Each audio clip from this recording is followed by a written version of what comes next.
Welcome, welcome, welcome. I would like to welcome you to another episode of the Unpopular Podcast. This is the man, the myth, the legend, Jalen Hunter. And hey, bro, it's hoodie season, man. It's hoodie season. Go get your Unpopular Podcast merch, hoodies, sweaters, long sleeves. The link is in the description below. I'm glad I can start busting out my Unpopular Podcast hoodies again. Go get your hoodies today. But here's where we'll start. So the biggest news out of football, honestly, and it really wasn't covered as the biggest news. I'm just considering the biggest news, happened on Sunday, and it was with Calvin Ridley. So Calvin Ridley announced on Twitter or socials that he will be stepping away from the Falcons, stepping away from the game of football for mental health reasons. And while it wasn't everybody, right? It wasn't everybody, but people were killing him. You know, how could you step away from your team like that? Or you make all that money. How are you stepping away? You better suck it up and play, making millions upon millions of dollars. Here's the thing that I appreciate about today. What I appreciate about today is athletes,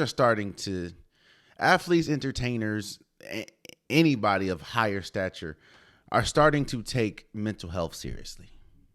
You know, you hear Naomi Osaka, Lane Johnson, I believe, just did an interview with somebody about mental health. You hear Hayden Hurst talk about it. In the NBA, you hear Kevin Love talk about it, DeMar DeRozan. Mental health is important. And the thing that I think that's not really stressed enough is that social media gets people confused about some things. What social media is pretty much meant for, of course, is to connect, of course.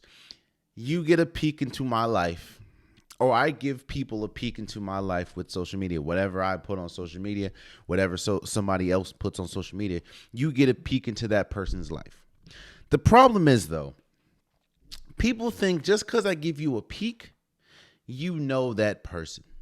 Just because a person's on TV, you know that person, and that's not the case. Hell, people can make millions upon millions upon millions of dollars. I will never know what they go through unless they tell us. And what Calvin Ridley is telling us, seeing as though he is a very important piece for the Atlanta Falcons, pretty much their number one wide receiver, he's telling us that he is struggling with something. He is dealing with something, and he needs to step away from the game. It's not conducive to his mental health. It's not conducive to his mental well-being. He needs to step away. And for that, I applaud him. I applaud him because a lot of people see the money.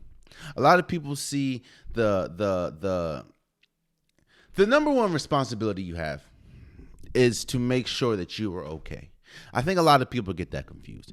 The number one responsibility anybody has in this world is to make sure that yourself is okay. And that's what Calvin Ridley is doing.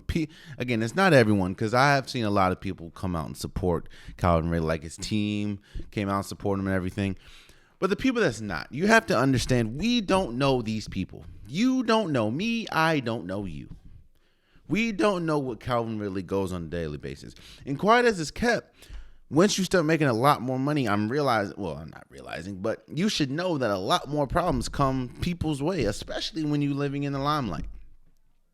I love the fact that today, in today's world, even though we still don't, we don't really respect mental health, because people can clamor and talk about mental health, but on the same time bash somebody for doing what they want to do.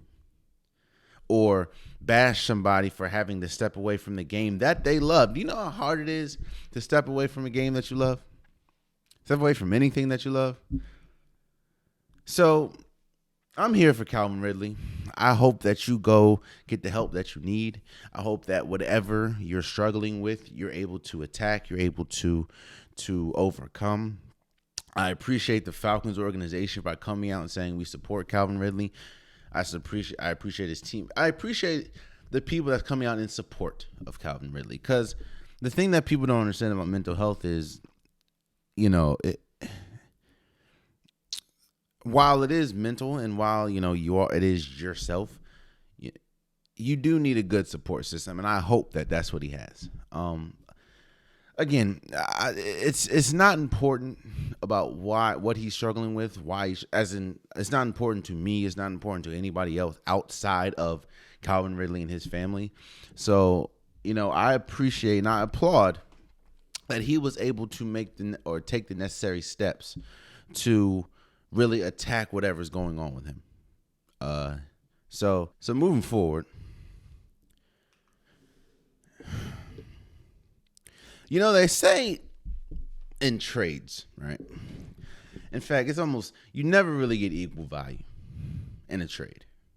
That does not mean that just because you get a star means that you automatically won the trade, but you never get equal value for a trade. You never get equal value for, let's just say you do get a star, right? It doesn't matter if you get draft picks. It doesn't matter if you get a whole bunch of players. You have the star. You have the best player out of this transaction. Now, some cases that's not true, but a lot of cases it is true. Cases that is not true, right? Look at the Carmelo Anthony trade.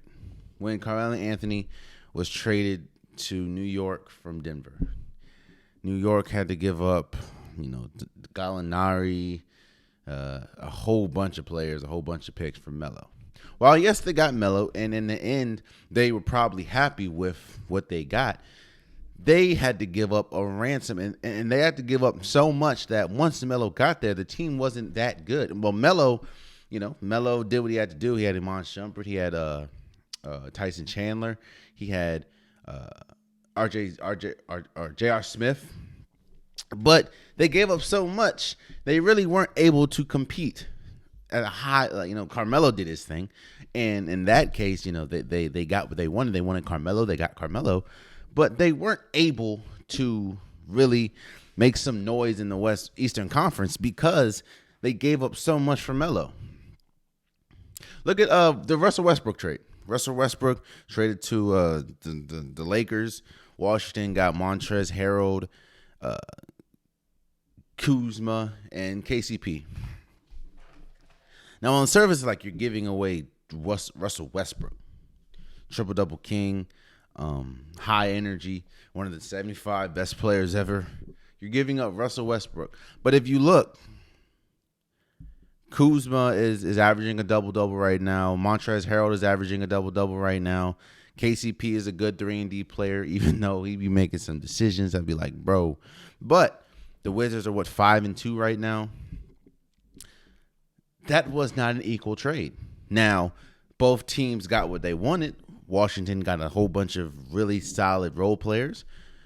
The Lakers got the point guard that they wanted. It's just because you get what you want doesn't mean it's an equal trade. Why am I saying this? So the Rams trade a second round and a third round pick in 2022 draft for Von Miller. And what I like, what you see a lot is you have two types of teams. You have a team that just goes for it, or a team that doesn't go for it. Now, understand that sounds, I kind of made it sound simplistic, but look at all the teams that we always talk about. Wow, they got 1,000 draft picks. When you hear those teams, you don't really think like OKC. OKC has so many draft picks. That's the running joke. OKC has like 1,001 draft picks for the next 5 to 10 years. But you look at OKC today. Are they any closer in winning a championship? No. Look at NFL teams, man. Look at the Jaguars. The Jaguars always trying to go for pick number one, or have gone for pick number 1 to 3 for a while now. And are the Jaguars anywhere closer to winning a championship or winning a Super Bowl? No. But look at some of the big teams. Golden State really don't got no draft picks. Milwaukee. And another thing about draft picks on good teams. Like, let's look at the Bucks. You look at this team. No, you know what? Let's not look at the Bucks. Let's go with the Rams. You get Von Miller, right? Do you think, and they have Lloyd, they have Aaron Donald, they have Jalen Ramsey. On the offensive side of the ball, they have Matthew Stafford, Cooper Kupp, Robert Wood. Once he gets healthy again, they have what's his name? The running back. I forgot his name, but they do have Darrell Henderson. Cam Akers, I'm sorry. I apologize for forgetting your name. Do you think that the second and third round pick that they traded for Von Miller, do you think that they would make, or they would be a immediate impact? They could. Don't get me wrong. I'm not saying that you can't find a gem in the second and third round, especially in the NFL. But do you think that with the roster that they have, the Rams, do you think that second and third round pick would make a bigger impact than Von Miller? Now, I understand that Von Miller is not the Von Miller of old. But the thing is, the Rams don't need him to be the Von Miller of old. If he goes into a time machine and goes back to the Von Miller before the injuries started or before the injuries, that's just a different level. But you're not getting the Von Miller of old, but that doesn't matter. The Rams don't need the Von Miller of old. They need the Von Miller of today. When you have Von Miller on the same line as Aaron Donald, by the way, that still is demanding double and triple teams. Now you have Von Miller on the other side. You see, again, you really only hear about one. They pretty much get Von Miller for free. Because I remember when I saw him, I'm like, yo, how the hell do the Rams keep doing this? How do they keep getting big players?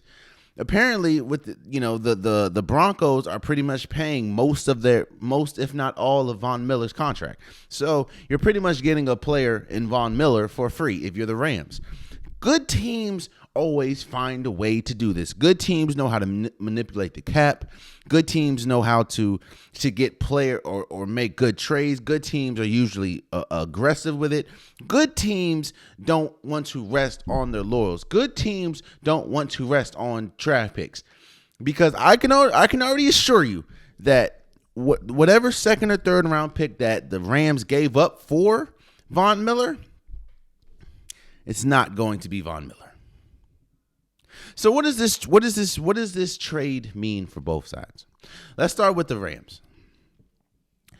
Again, they're not thinking about the future. And I think that it's important, don't get me wrong. It's important to think about the future. You don't want to have a Brooklyn Nets situation when they had Deron Williams, Paul Pierce. You don't want to think about that. Sometimes it's good to think about the future a little bit, but you don't want to bank your whole current situation on the future. Like OKC, they have so many draft picks. While yes, Shai Gilgeous-Alexander's good, Lou Dort is a good defender. They're not really built for today. They don't plan on winning today. If they start winning today, I'm almost sure they're going to start taking, because they're trying to build for the future. That's not, again, you can't always sacrifice your now for the future, or your now can't be drastically sacrificed for the future. The Rams are not thinking about, they're thinking about the present. They've already been to a Super Bowl. While they didn't win, they've already been to the Super Bowl. When you have players as good as Matthew Stafford, as good as Cooper Kupp, as good as Aaron Donald, as good as Jalen Ramsey, you want to win now. Not only are they still younger players, you want to utilize their primes, because it would be a shame if a team this good only wins once or only makes it to one Super Bowl, let alone wins, only makes it to one Super Bowl. Now, does this mean that they're going to make the Super Bowl? I don't know. I predicted that they would before.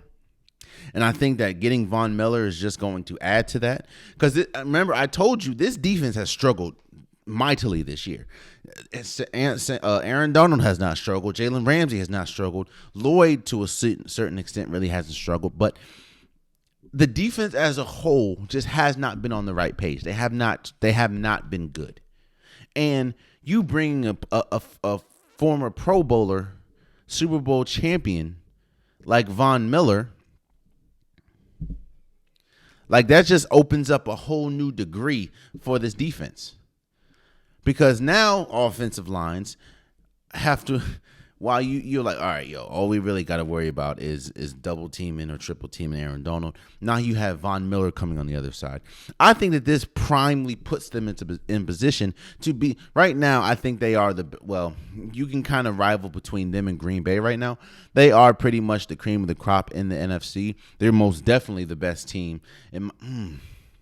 See, that's still hard. When I was about to say the NFC West, but that's still hard because you have the Arizona Cardinals.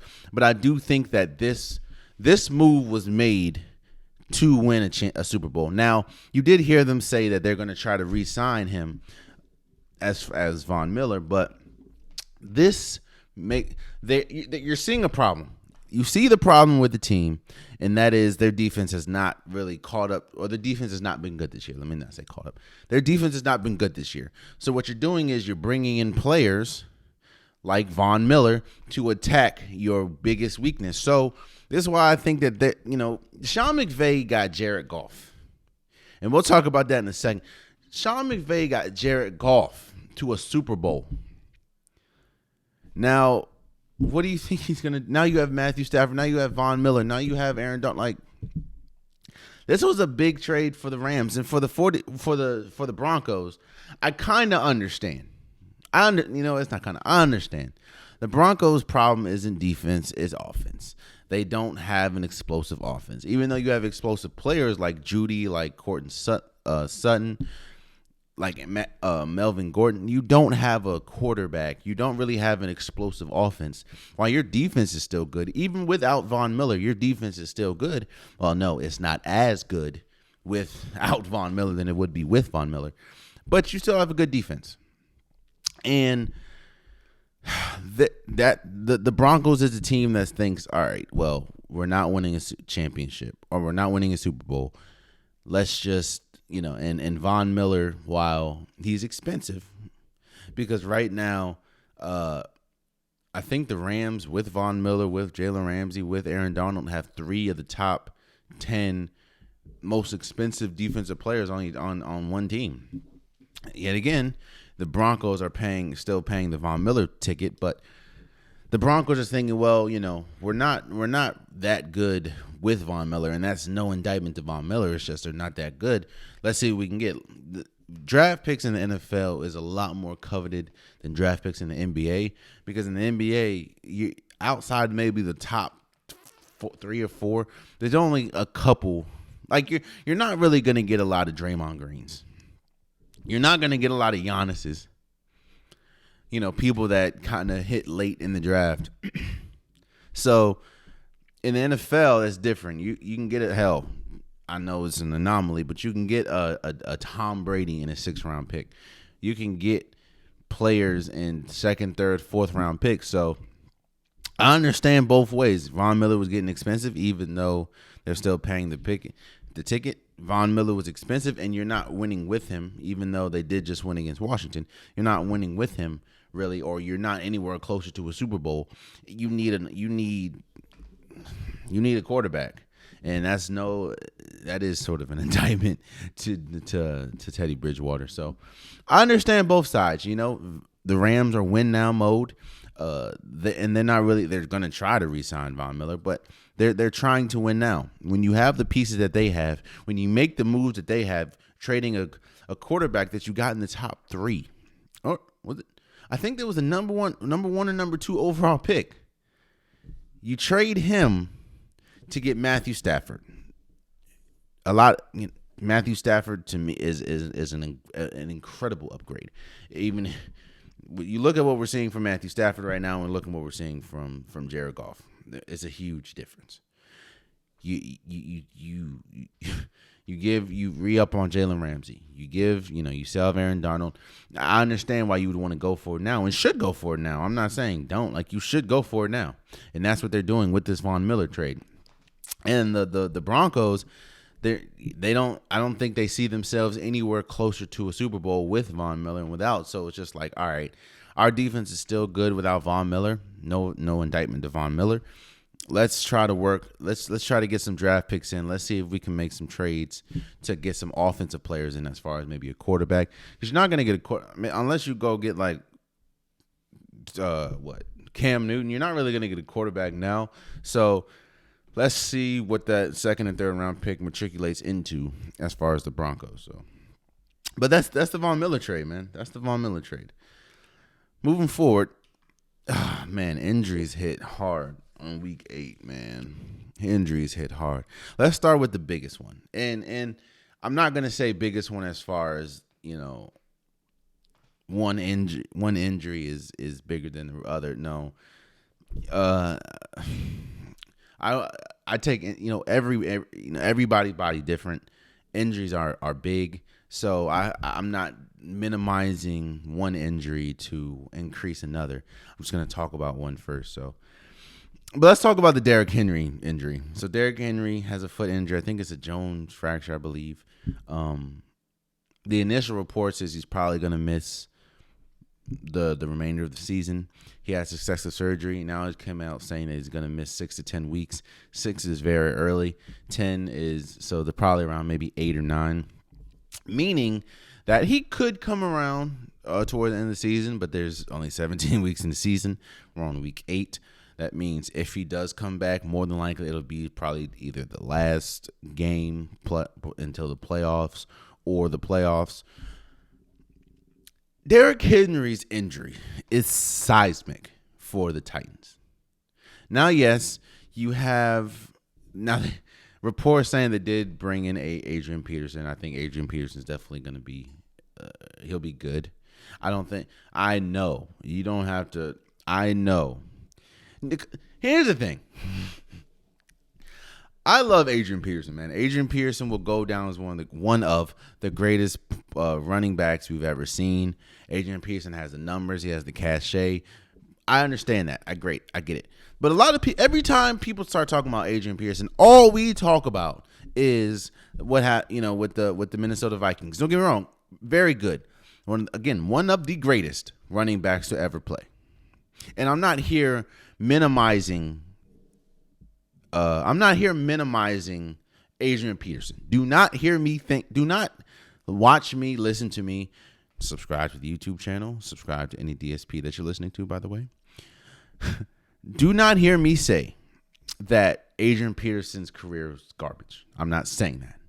But let's be honest. People they were really trying to big up yesterday or the other day that we're getting Adrian Peterson. He's gonna keep the tide afloat with Derrick Henry out. We're getting the Adrian Peterson, the Minnesota Adrian Peterson.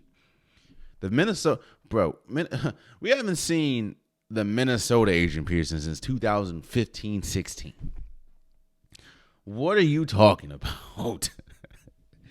Now, again, Adrian Peterson is going to be good. I think he's going to be okay. We know he's not anywhere close to Derrick Henry, at least right now in their career. And this is why I said that it's seismic. This is why I said that this injury to Derrick Henry is seismic, not only for the Titans, but for the AFC. Let's just start with the Titans. The Titans' whole game plan is built around Derrick Henry. Now, I'm not saying that Ryan Tannehill is garbage, and I'm not saying they don't have other players, because you still have A.J. Brown. When healthy, you still have Julio Jones. But this team was built around Derrick Henry and the fear of Derrick Henry. Derrick Henry was on pace to rush over 2,000 yards this year. Derrick Henry is one of the most physically dominant running backs that we've seen maybe ever. Team going into playing the Titans, team's game plan is one thing: stop or hope to contain Derrick Henry. Derrick Henry is the mission.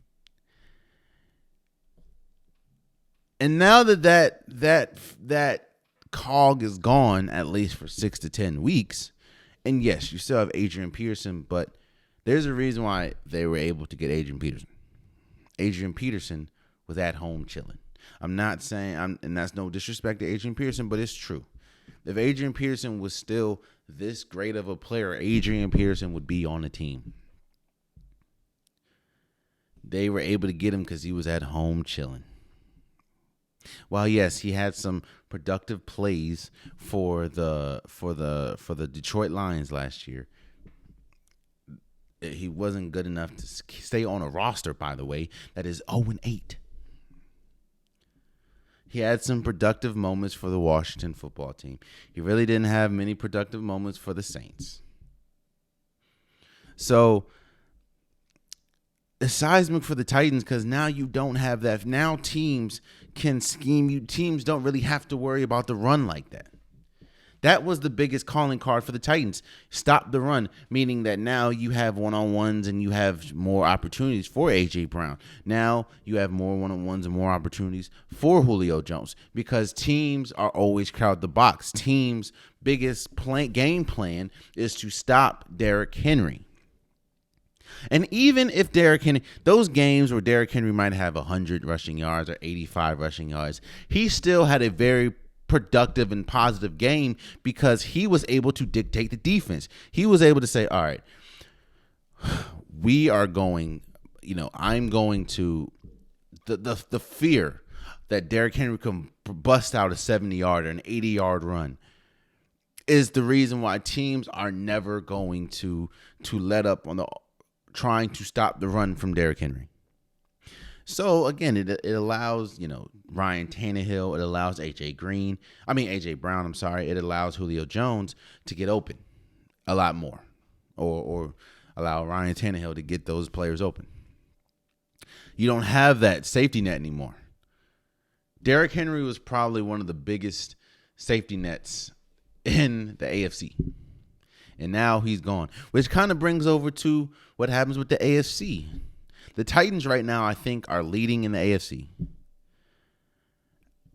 And they have a tough schedule moving forward, man. Especially a tough schedule when you think about the defenses that they have to play.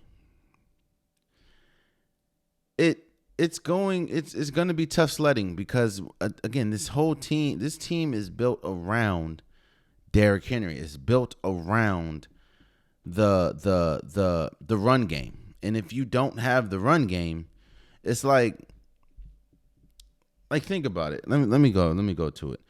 Hell, the next game on Sunday they play the Rams. Then they play the Saints, two really good defenses. Go to week 12, they play the Patriots.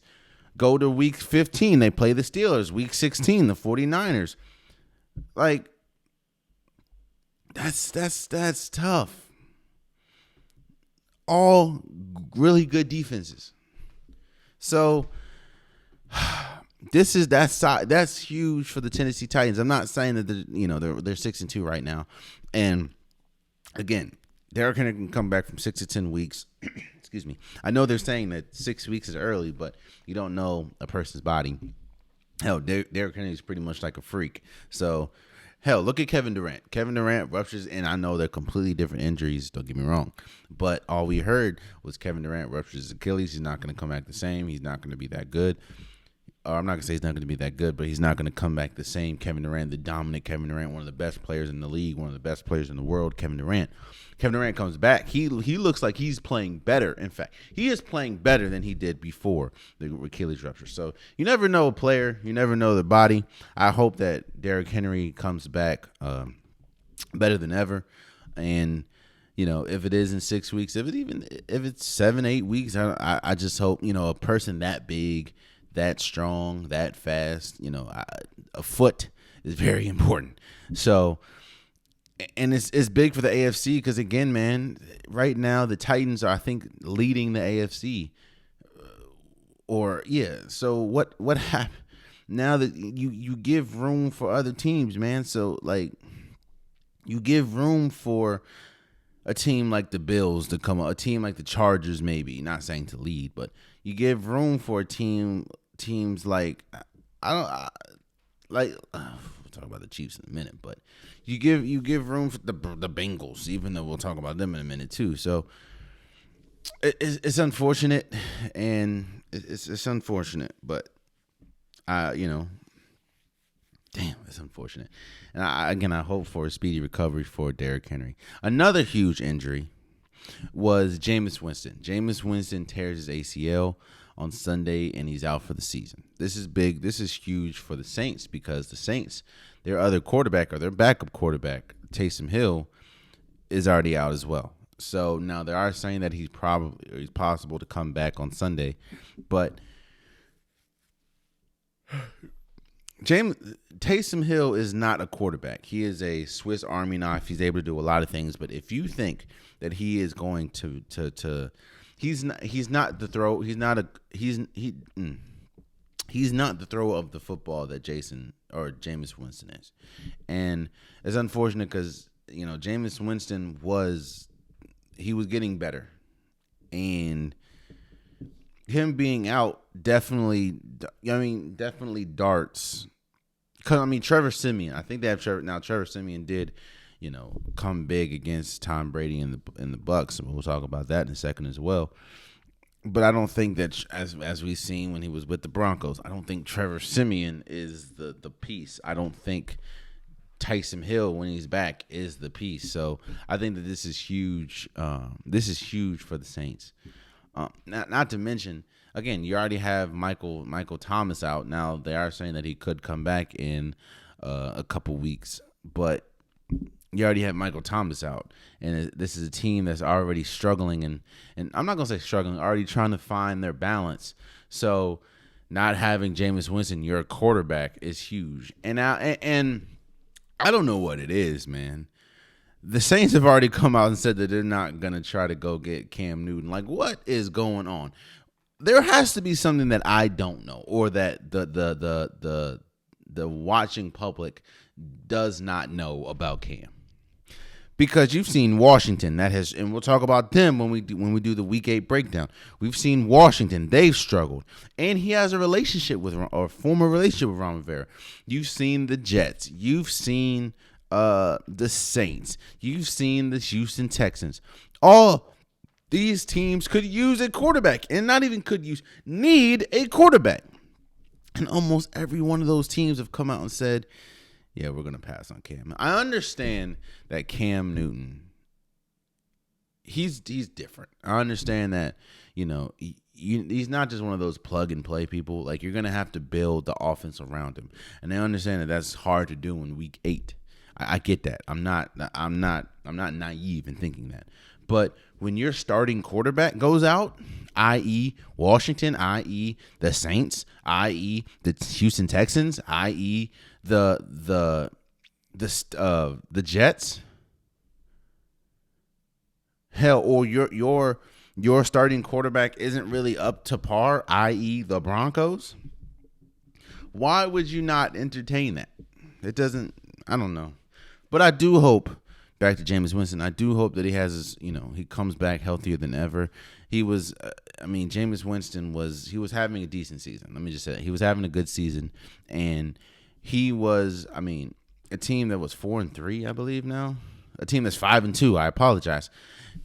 While I don't think that the Saints would win a Super Bowl, I do think that, his play was getting better, his decision making was getting better, and they could have made some noise in the playoffs. I think that this is too much. Their defense is still good, don't get me wrong. You still have Alvin Kamara, and you can build the offense around Alvin Kamara, but Alvin Kamara hasn't really had the best season anyways. So I don't know. I hope for nothing but speedy recovery from Jameis Winston, and I think that this injury could, because again, when looking on the horizon, even with Taysom Hill coming back, I don't think that this team without a quarterback is good enough, or without a quarterback that can really throw the ball consistently, is good enough to sustain that 5-2 record and make it to the playoffs, especially in the NFC, when NFC is a gauntlet, man. So, cause yeah, so it sucks. And lastly, well, I mean, there was players that get hurt all the time, but Danielle Hunter tore his pectoral muscle, probably out for the season for the Vikings. He was, I mean, he was one of the best defensive players in the league. I think he was definitely ranked in the top 100. I think he was like 40 or something. And that's huge, especially from a Vikings team that has struggled defensively. He has been their best defender, and they're already dealing with injuries on that side of the ball. So losing Hunter, it's huge. It's big. And again, I don't know what the recovery time is for torn pectoral, but I hope that he's able to come back healthy, because he's a big part. Former Pro Bowler, he's a big part of the team, and a team that already struggles defensively, he's their best part. So they're just, yeah. So for Derrick Henry, Jameis Winston, Danielle Hunter, all the players that got hurt, I hope you guys come back better than ever. Hope you guys come back healthy. These injuries are seismic. Especially when we talk about, Derrick Henry and Jameis Winston. No offense to Hunter, but these injuries are going to shape, or are going to, you're going to look back and you're going to realize this is going to shape the way that, or some teams that could or could not get in the playoffs, especially when we talk about the Saints, and the Titans. So we just have to wait to see, but that's that. So let's move forward. Let's give my week 8 breakdown. Let's start with the game that surprised me the most. And it surprised me the most because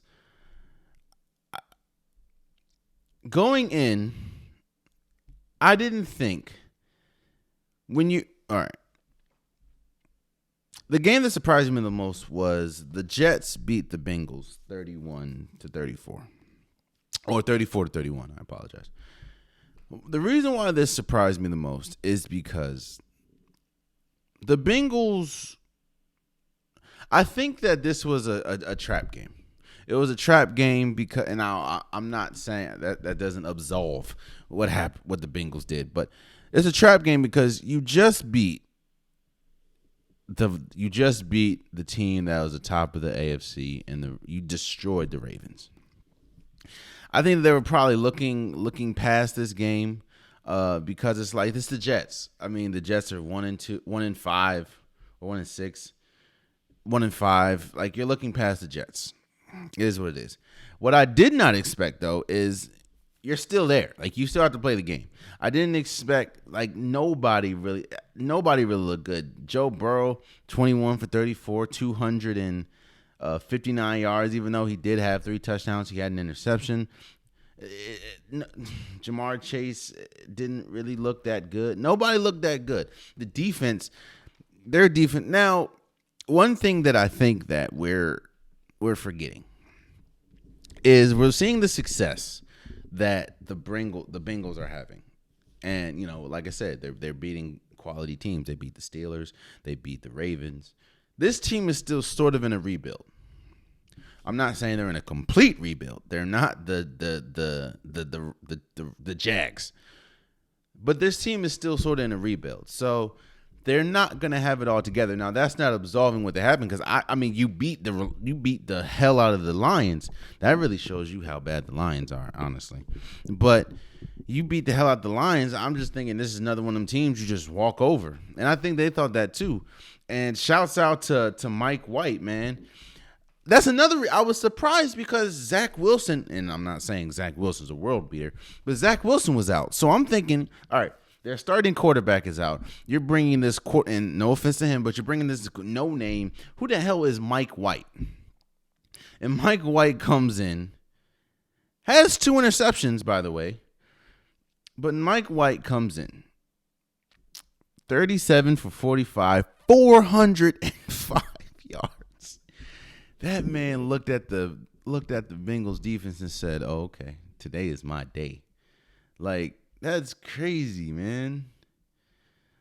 Oh man, and he was hooping. He was hooping.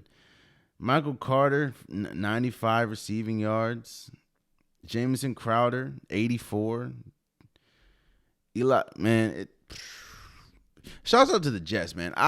This is one of them things I did not predict right. I thought that the Jets, I thought the Bengals, from what I was seeing from the Bengals, I thought the Bengals were going to just wipe the floor with them. Joe Burrow, they were just going to do what they do, and they were going to win. I didn't expect Michael White to come in and put up 405 yards. Even though the Bengals defense still isn't that good, I didn't think they were going to come up and put that many yards on the Bengals. So shouts out to the Jets for beating the Bengals, man. The Titans beat the Colts 34 to 31, and it goes back again. It's not just the injury, man. I think he played he was out. He did get hurt and left, but it's Carson Wentz, man. Carson Wentz he had a pick 6 on one of the dumbest throws I've seen in my life. Then he had the interception to end the game pretty much in overtime to put the Tennessee Titans in field goal range, and they lost the game. Like, it's Carson Wentz, man. This team is, as in the Colts, is too good to. And the thing is, Michael Pittman was going crazy. It's just those moments, man. Too many times Carson Wentz has those moments that cost them the game. He had a pick 6 on one of the dumbest passes. Bro, just go. If you're not go down, throw it out of bounds. I know you're in the end zone. Throw it out of bounds. Don't just heave it like. Like, this is the NFL, bro. And I know it's easy for me to say. I'm not in the NFL. But I know that you don't throw a ball when you're already pretty much in your end zone. You don't throw it up for grabs 5 yards out the end zone. No, you're 5 yards in the end zone. You don't just throw it up for grabs. Like, it doesn't make sense, bro. And it costs you the game. It cost you the game. Oh, man. And Julio didn't even play. And yeah. Shouts out to the Tennessee Titans, man. The Rams now, don't let this score fool you. Don't let the score fool you. It was a lot worse. The Rams beat the Texans 38-22. Do not let it fool you.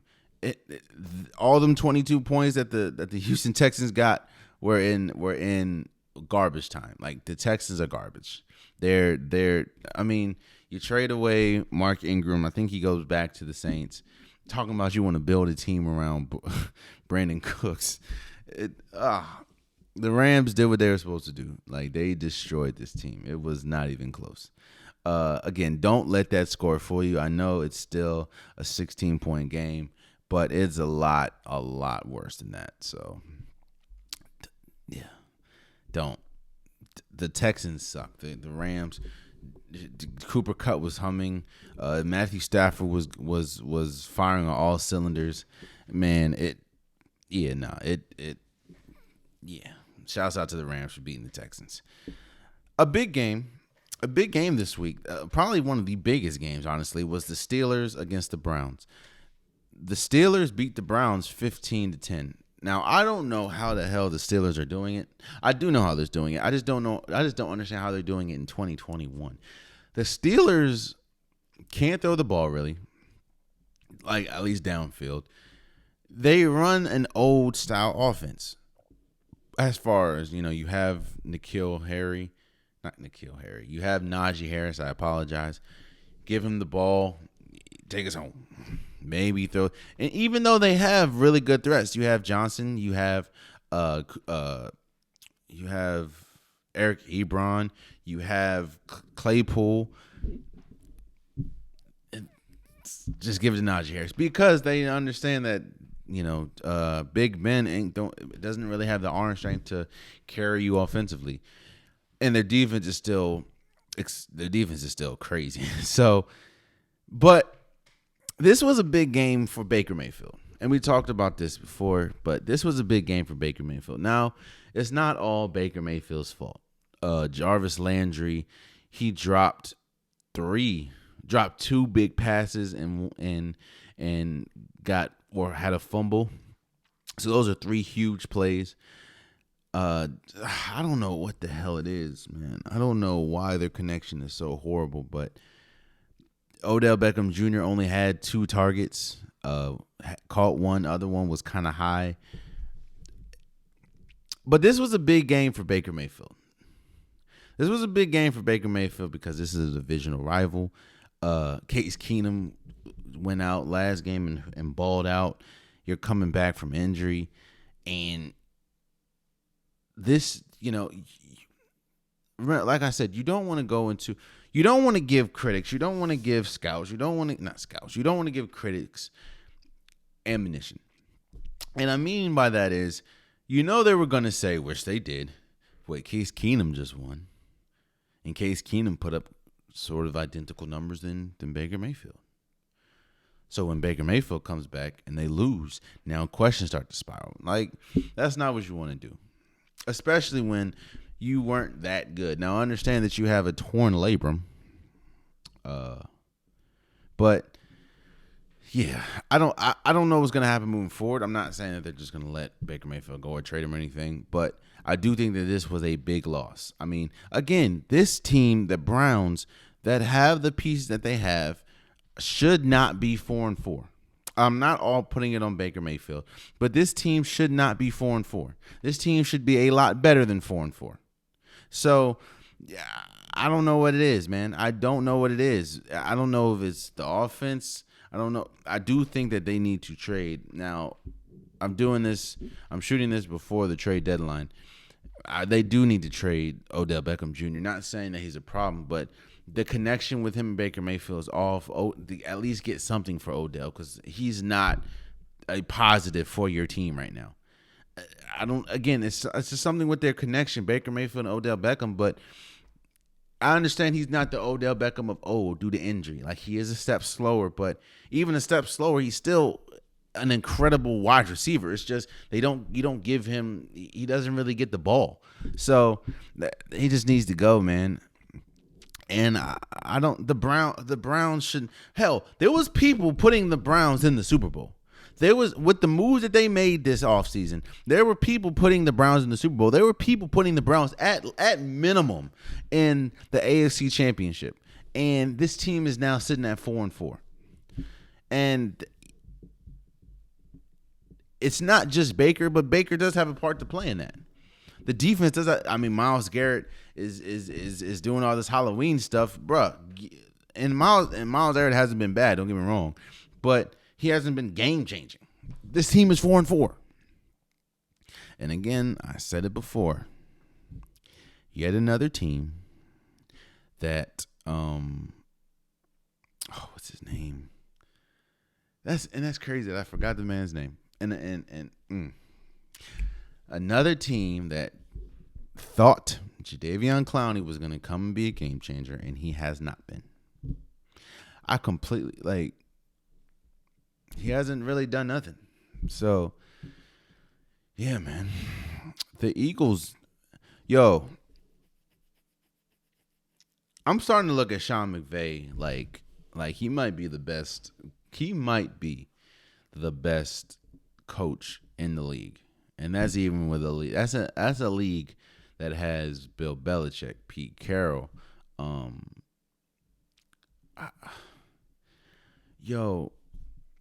it could be Dan Campbell. I don't know. But Sean McVay was able to take the Rams to the Super Bowl with Jared Goff as their quarterback. And this is the this is the same Jared Goff that is now leading the 0-8 Lions. Jared Goff has looked horrible this entire year. I think he's only had one decent game. I think it was against the Ravens. And he did have a decent game against the let me say this. He had a decent half against the Green Bay Packers. Jared Goff is not good. This Lions team is not good. I don't know why. I keep betting for the Lions, man. Not saying betting money, but every time I do, this has been twice now. Maybe three. This has been 3 times, I think, where I have come in here on Saturday, gave my week prediction or gave my NFL prediction for that week, and I picked the Lions to beat a team. I thought they were going to beat the Bengals. I thought they were going to beat the Eagles. And the Eagles are not. There's no way. The Eagles that we've seen this year, there's no way in heaven or hell this Eagles team should have beat the Lions 44-6. You gave up. You had to just give up. You had to give up. There's no way that the Eagles are 28 points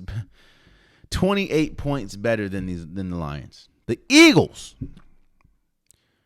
I don't know, bro. Again, Jared Goff has not been good this year. Nobody has been good this year for the Lions. Man.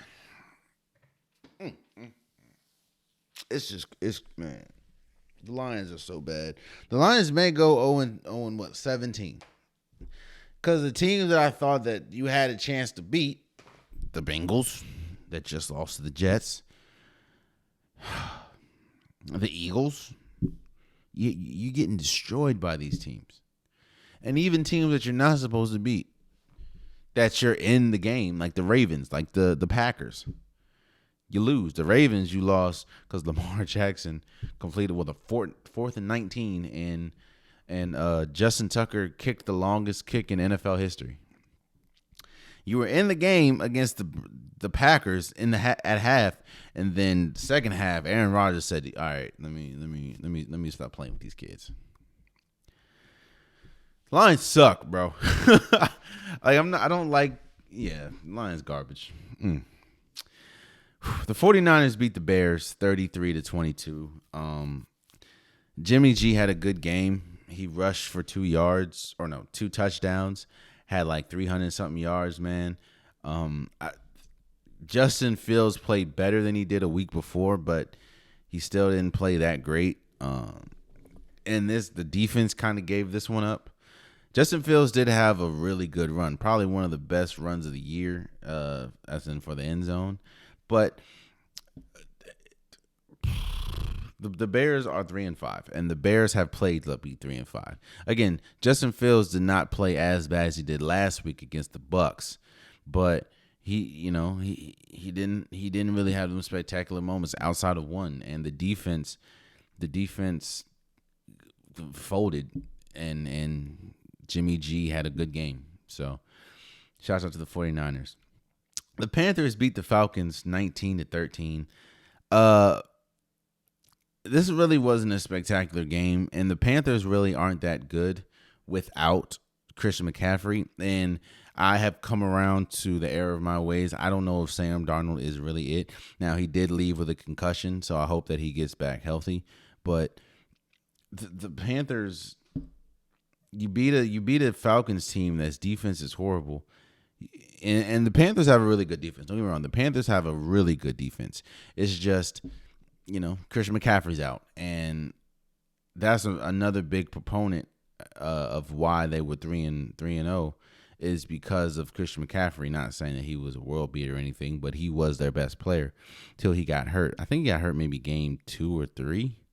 But you beat a Falcons team that's horrible on defense, and Sam Darnold went out with a concussion, but even when he was in, he wasn't like making any big moves. And man, the Panthers, the defense has carried them. So shouts out to the Panthers. The Bills beat the Dolphins 26-11. This was one of those games where nothing was going right for the Bills or the Dolphins, but the Bills have the better players. You have Josh Allen, you have Stephon Diggs, and they made the big plays at the end of the game. This was a bad game for the Bills, and this is honestly, damn, the Dolphins are 1-7. Oh, damn, I didn't know that. But yeah, nothing went right for the Bills, and they still won. So shout out to the Bills. The Patriots beat the Chargers 27-24. This was, I don't know what it is, man, but Justin Herbert is having them games, man. It's like there's some games where he is damn near unstoppable. Like he was really good against, even though they did lose, he was good against the Cowboys. Justin Herbert has, he's having them games. Either he's just unstoppable or he is garbage. Like he was garbage against the Ravens. He was garbage against the Patriots. I know he had a pick six. Like the Chargers should have won that game. And Mac Jones did just enough not to lose the game. He looks like he's getting better just slightly game after game after game. But yeah, man, this was on the Chargers just couldn't get nothing right, or couldn't get really much going. After that pick six was huge. It was just kind of, it kind of playing catch up at that point. So the Seahawks beat the Jaguars 31-7.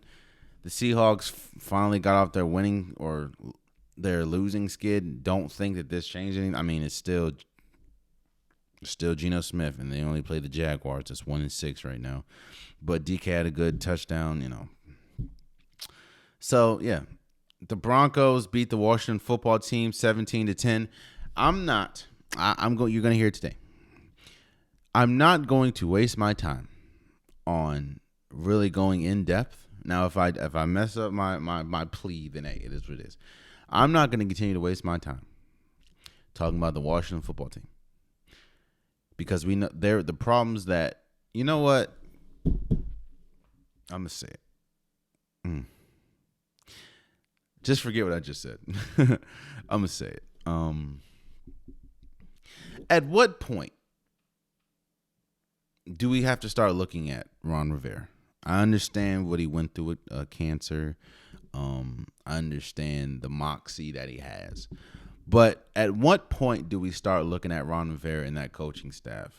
Because don't get me wrong, it's not just Ron Rivera and the coaching staff.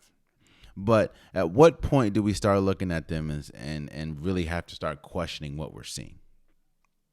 Because outside of Taylor Heineke not being a starting quarterback, the offense is predictable. The defense has drastically underachieved from last year with the same players. At what point do we start looking at the coaching staff like, I don't know if they're not getting to the players. I don't know what it is. I don't know if they're executing what their game plan is. It's just not a good game plan. I don't know. But there should be no reason that Washington looked as bad as they look. There should be no reason this team, don't get me wrong, this team would be better, but wouldn't be that much better if Ryan Fitzpatrick was their quarterback. Do not get it confused. Ryan Fitzpatrick is not the answer. They probably would be better than 2-6, don't get me wrong, but they wouldn't be that good. Which is why I said you should go get Cam Newton, but they already dead at that. So the Broncos are not good. Their defense is straight, but they're not that good. You have Melvin Gordon look like old AP. You had Judy looking like old AB. And that's no disrespect to Judy or Melvin Gordon. I'm just saying. But shout out to the Broncos. The Saints beat the Bucks 36-27. Brady did not have a good game. I mean, he had a pick six at the end of the game. Marcus Lattimore was pretty much neutralized Mike Evans. It wasn't a good game for the Broncos, or not Broncos, for the Buccaneers. Nothing went right. And you let Trevor Siemian Because I thought once Jameis Winston was out, it's a wrap. It's a wrap. But no, Trevor Siemian, did what he was supposed to do. And Tom Brady had a really bad game. I'm putting a lot of this on Tom Brady. He didn't. I mean, he was humming in the first half, but he didn't really do much in the second, and the defense didn't do much at all, honestly. So, and it was a good win for the Saints. Even though they did lose their quarterback, it was a big win for the Saints, beating the reigning champion. So, shout out to the Saints. The Cowboys beat the Vikings 20-16. The Vikings suck. Bro, it's either the Vikings suck or the Cowboys are just that good. I think it's a little bit of both. But you're going against a backup quarterback in Cooper Rush. And you lose that. And you're playing at home. And you lose that game. Man, you know what? I'm starting to understand it, man. Kirk Cousins is fooling y'all, man. Because he's putting up a lot of good numbers. I think he's like 71 completion percentage. Like, he's putting up a lot of good numbers. But if you really look, he's not throwing the ball downfield. You have Adam Thielen. You have Justin Jefferson. He's doing little 10-yard passes, 7-yard passes, 8-yard passes, and they're going for long. He might throw the ball down the field maybe once or twice in the game, but he doesn't throw the ball down the field. So, of course, your completion percentage is going to be high when you're throwing it to a 7-yard slant. And there should be no reason that you're going against Cooper Rush. I'm sorry, Cooper Rush, and you lose that game. And on the Cowboys side, man, this is a Super Bowl contending team. Zeke, Amari Cooper had a big catch. CeeDee Lamb, this is a good team. On defense, Micah Parsons probably is running away with the rookie defensive player of the year. So this team is good. Trayvon Diggs may possibly be they might have the defensive rookie of the year and the defensive player of the year in Trayvon Diggs. So the Cowboys is a real team, man. And the Vikings, bro, Jesus, you're going against a backup quarterback at home and you lose. That's a bad loss. That's a bad loss for the Vikings. Bad loss. And Monday Night Football, the Kansas City Chiefs beat the Giants 20-17. The Kansas City Chiefs don't look anywhere close to better. What we saw on Monday Night Football, you can't look at that and think, oh, the Chiefs have put it together. I understand that you're on the winning side now, or you're under 500, you're at 500, but the Chiefs look bad, man, and it goes back to the defense is god-awful. Their defense is horrible. Swanson is getting destroyed. Their defense is bad.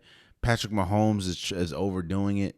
There are a lot of times, like last night or like Monday Night Football, where the pass will hit the receiver smooth in the hand. I think it hit Josh Gordon's hands. Hit smooth in the hand. It bounced up, get the interception. That's happened. That's happened twice, I believe. That's happened twice with Tyreek Hill, and once Travis Kelce had probably one of the worst games I've seen, where he fumbled. It had maybe 2 or 3 or 4 catches. Maybe it was not good. It was bad all around, just bad all around. And the only reason why they won is because the Giants and Daniel Jones is not good. If they played any other team, they would have got destroyed. The Chiefs. The Giants aren't that good. You have stupid penalties. You have Daniel Jones doing the 2 things at the end of the game that you cannot do. You got sacked. The next play, you fumbled. So the Chiefs have a couple good defenders, but that's it. They have Clark, they have Jones, and they have Tyrann Mathieu. Everyone else is garbage. So the Chiefs should not feel good. The Chiefs should feel good that they're not under 500 anymore. They're at 500 and 4-4, but they should not feel good about where they are at the organization right now, because just because they beat the Giants, there's still a lot that needs to be fixed, a lot. So, yeah. But that's my week 8 breakdown. Let me know what you saw. Let me know how you feel, and we'll talk about it. But yeah, moving forward. So the NBA city jerseys came out, and I'm not gonna sit on this for long. The NBA. I think the city jerseys is like the most bold that the NBA does. Like I know that's pretty much the boldest jerseys that they do. Nike does it, and every year they unveil it. And there were some really good ones, man. There were some ones that were boring as hell. Like I think the New Orleans Pelicans jumps was like boring. The Celtics jump was boring. I didn't really like I don't know why the Orlando Magic keep doing the orange. I don't know why. Utah has the same one from last year. The Phoenix Suns have the same one from last year. But there were some that were really good. Like the Atlanta Hawks was great. I like the Wizards, even though I think the Wizards could have been better. They went back to the West Unseld days with the blue and red, the Bullets days. I think they should have went back to the Gilbert Arenas and the navy blue jump, but the Nets jump looks really good. Charlotte looks good. Denver looks really good. The Timberwolves might have the best one. Toronto, how they mix the OVO jump with the O one is good. Even though it's very simple, I love the Chicago Bulls one. Like I think they did a really good job. Houston has an incredible one. I think they really did. I think they did a good job. If I had to do a top 5 off the top of my head, I'd probably say Atlanta, Houston, the Nets.